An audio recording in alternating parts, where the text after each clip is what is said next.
I think what's going to save us from that is the platform owners. I mean, the big question in all this, as in every new opportunity for marketers, is who owns the connection between you and your customers? Who owns the connection between you and your prospects, right? And you've got Facebook in there. Facebook has relationships with 3 million businesses in America, right? And they are going to monetize the Messenger platform at some point. And your access to your customer and to your prospects and your fans, there's going to be some way Facebook is going to extract some value from that. And so if you provide creative content that helps the consumer tell their story or provide great value to their friends, they will share it and they won't view it as an ad. And there's a lot of examples like that where it worked.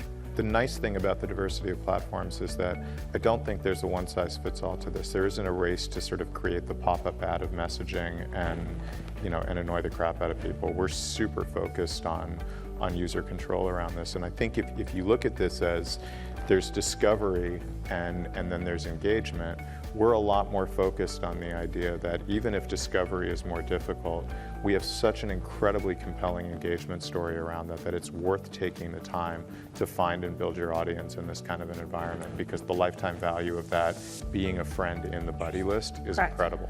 So the question then becomes is, how do brands not only engage, but engage at scale, right? So that's how we look at markets and that's how we approach markets. And really, we think the segue for folks to be more engaged in, marketers to be more engaged in mobile messaging is the ability to monetize content programmatically, and this is not there today. So there's some folks playing with it, and you can sort of see deep linking as a segue into this market. It's still not there programmatically. It's not really readily available. There isn't anyone doing it at scale. Yeah, no, and I think a lot of brands are forthcoming and pushing the needle with respect to what they're doing there. And there has been examples over the past year about a lot of brands doing really powerful things in messaging and emojis and other things.